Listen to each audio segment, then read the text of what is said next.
नमस्कार दोस्तों, आप सभी का स्वागत है स्टडी होम पे। मैं हूं संगीता झा। दोस्तों, हम सब जानते हैं कि विज्ञान ने कई सारे चमत्कार किए हैं और कई ऐसे चमत्कार भी हैं जिससे लोग चकित रह गए। ऐसा ही एक चमत्कार 1996 में 5 जुलाई को हुआ था, जब क्लोन से बनी पहली जानवर यानी कि क्लोन से बना पहला जानवर जो है वो धरती पर आया था। और ये जानवर कोई और नहीं, एक भेड़ था जिसका नाम रखा गया था डॉली। और ये वाकई में एक जादुई भेड़ था। क्यों? क्योंकि इस भेड़ का जो जन्म हुआ था, क्लोन से इसको बनाया गया था। इसको स्कॉटलैंड में स्थित यूनिवर्सिटी ऑफ एडिनबर्ग के रोजलिंग इंस्टीट्यूट के इयान विल्मेट और कीथ कैंपबेल ने इसको क्लोन को तैयार किया था।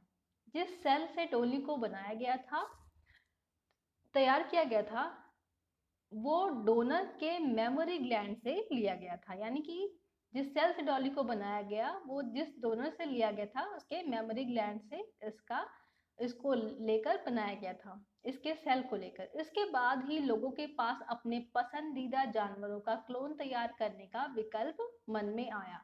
डॉली ने अपनी सारी जिंदगी रोजलिन इंस्टीट्यूट में ही गुजारी और 6 बच्चों को इसने जन्म दिया था। डॉली को somatic cell nuclear transfer technique से बनाया गया था और ये 6 साल की उम्र में 14 फरवरी 2003 को इसका निधन हो गया था। तो चलिए जानते हैं डॉली के जन्म से मरने तक की पूरी कहानी को एक बार फिर से ब्रीफ में। दोस्तों, डॉली जो थी ये क्लोन से तैयार की गई थी और ये एक भेड़ थी जो बिल्कुल अपनी माँ की तरह दिखती थी। और इस डॉली के अंदर क्या खास था? भले ही डॉली एक काले मुंह वाले स्कॉटिश भेड़ से जन्मी थी, मगर उसका रंग रूप सब फिन डॉर्सेट भेड़ पर गया था। ऐसा इसलिए हुआ था क्योंकि न्यूक्लियस फिन डॉर्सेट भेड़ के सेल से लिया गया था। डीएनए न्यूक्लियस में होता है और इसलिए उसका डीएनए भी उसी से मैच हो गया और इसलिए ये काली भेड़ की जगह पे ये गोरी भेड़ के रूप में जन्म लिया इसने। साइंटिस्ट ने काफी महीनों तक डॉली क्लोन के बारे में लोगों से छुपा कर रखा था, पर ये खबर जल्द ही लीक हो गई और लोगों के बीच में डॉली बहुत ज़्यादा फेमस हो गई, जैसे कोई सेलिब्रिटी होती है। तो आइए हम जानते हैं कि आखिर डॉली को बनाया कैसे गया था और इसका निर्माण कैसे किया गया था। ये है इयान बिलमेट, जो कि लीड साइंटिस्ट थे। इन्होंने ही डॉली को बनाने में सबसे अहम योगदान दिया था। और दूसरे साइंटिस्ट थे जो इनके टीम के मेंबर थे, उनका नाम था कीथ कैंपबेल। उनको भी पूरा योगदान दिया जाता है डॉली को बनाने में। तो चलिए जानते हैं, ये है डॉली अपनी माँ के साथ, जो कि इसको सोरोगेट की थी, यानी कि ये इसकी सोरोगेसी माँ है। तो डॉली अपनी माँ की तरह बिल्कुल गई थी, ना कि ये अपने पिता की तरह हुई। तो ये है डॉक्टर वेलमेट, यान वेलमेट, जिसके साथ डॉली बहुत ही खुश अंदाज में है। तो जानते हैं डॉली की पूरी कहानी कि डॉली को आखिर बनाया कैसे गया था।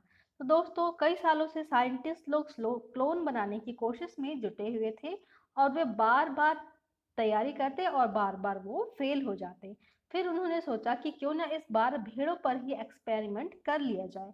आसान नहीं था डॉली को भी बनाना। फिर क्या हुआ, डॉली को न्यूक्लियर ट्रांसफर तकनीक के जरिए बनाया गया। न्यूक्लियर ट्रांसफर तकनीक में क्या होता है, दो भेड़ों के सेल लिए जाते हैं, फिर डॉर्सेट सफेद भेड़ के सेल से न्यूक्लियस निकालकर स्कॉटिश काली भेड़, आप देख रहे होंगे यहाँ पे फिन डॉर्सेट है, इसके न्यूक्लियस सेल से लिए गए हैं। और फिर स्कॉटिश ब्लैक फेस, ये जो डॉर्सेट है, इसके न्यूक्लियस में उसके सेल को डाल दिया गया है। जैसे अगर मान लीजिए आपको किसी शहर को बिजली की ज़रूरत होती है, तो वो बिजली कहाँ से आती है? पावर हाउस से हमें मिलती है। ठीक वैसे ही एक सेल को एनर्जी न्यूक्लियस से मिलती है। तो बिना न्यूक्लियस के सेल तो मर ही जाएगा, इसलिए न्यूक्लियस से जब सेल को एनर्जी मिलती है तो स्कॉटिश काली मुंह वाली भेड़ के अंडे में उस न्यूक्लियस सफेद भेड़ का डाल दिया गया।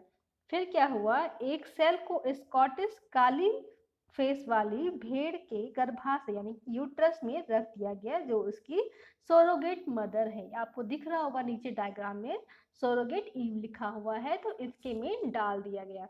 फिर क्या किया गया, सोरोगेट माँ सिर्फ बच्चे को पैदा करती है, ठीक है। और फिर क्या हुआ, 227 बार साइंटिस्ट लोगों ने इस पे एक्सपेरिमेंट किया, लेकिन 227 बार भेड़ों पर एक्सपेरिमेंट में असफल हो जाने के बाद 5 जुलाई 1996 को डॉली का जन्म हुआ।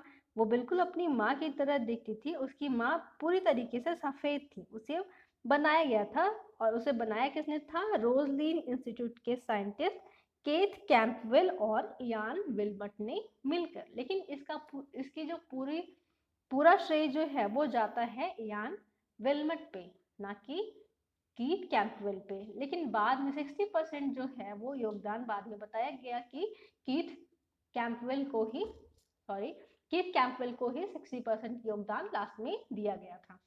तो दोस्तों हम बात करते हैं डॉली की। डॉली के बाद कई सारे उसके बच्चे भी हुए थे। डॉली की उसकी फैमिली भी थी। 2 साल की उम्र में डॉली को सबसे पहले बच्चा हुआ था, सबसे पहले मेमना हुआ था, जिसका नाम उसने बोनी रखा।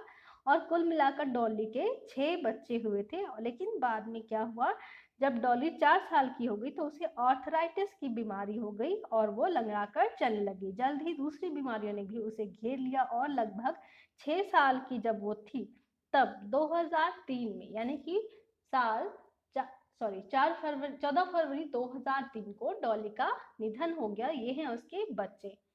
तो दोस्तों डॉली की कहानी यहीं पे खत्म नहीं होती है। डॉली जब बनाई गई उसके बाद क्या हुआ, कई सारे क्लोनिंग जो हैं वो बनने स्टार्ट हो गए। डॉली के बाद क्लोनिंग में बहुत ज़्यादा बदलाव आ गया। डॉली के बाद दूसरे जानवरों की क्लोनिंग के रास्ते खुल गए। बाद में सुअर, घोड़े, हिरन और बैलों के भी क्लोन बनाए गए।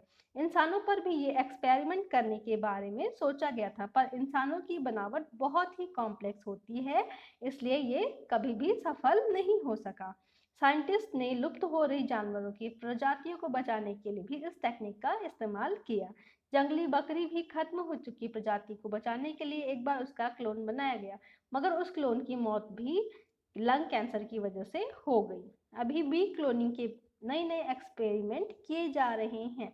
तो ये थी डॉली की कहानी। और डॉली जो शिप है उसको उसी इंस्टीट्यूट में अभी भी रखा गया है। यूनिवर्सिटी ऑफ एडिनबर्ग में स्थित रोजलिन इंस्टीट्यूट में ही उसकी पूरी जिंदगी बीत गई, और अभी भी उसके शरीर को इसी जगह पे रखा गया है।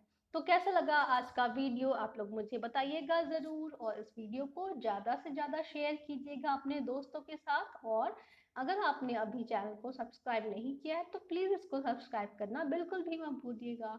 Thank you.